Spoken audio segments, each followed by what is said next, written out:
রক্তচক্ষুর নিমন্ত্রণ, নিশুত রাত।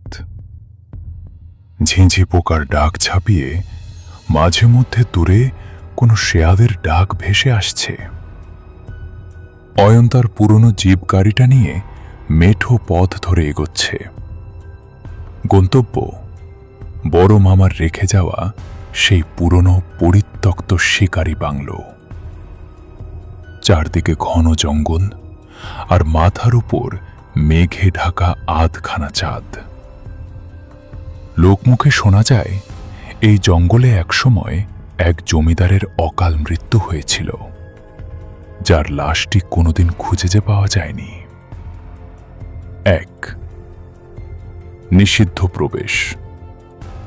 বাংলোর সদর দরজার কড়া নাড়তেই এক অদ্ভুত শব্দ হল। মরচে ধরা কবজিগুরু যেন আর্তনাদ করে উঠল। অয়ন ভেতরে পা রাখল। টর্চের আলোয় দেখা গেল চারদিকে ধুলোর আস্তরণ আর মাকড়সার জাল।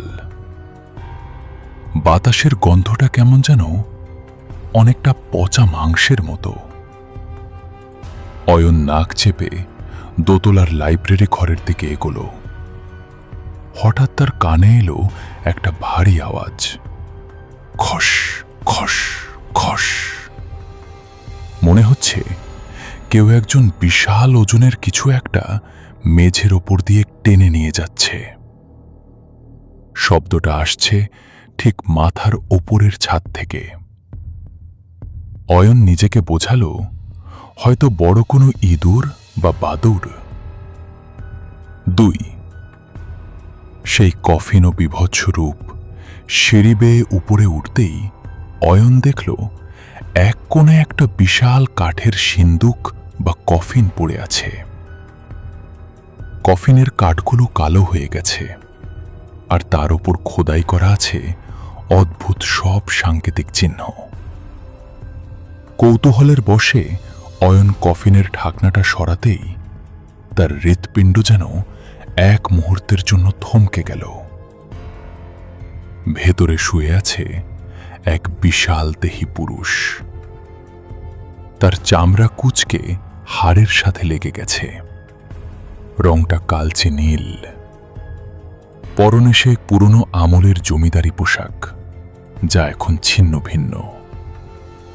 কিন্তু সবচেয়ে ভয়ের ব্যাপার হল লাশটির পেট থেকে নাড়ি ভুনিগুলো বের হয়ে আছে, যেন কেউ ধারালো নখ দিয়ে ওগুলো চিরে বের করেছে। অয়ন যখন ভয়ার্ত চোখে তাকিয়ে আছে, ঠিক তখনই সে খেয়াল করল লাশটার বুকে কোনো স্পন্দন নেই, কিন্তু তার ডান হাতের আঙুলগুলো খুব ধীরে ধীরে নড়ছে।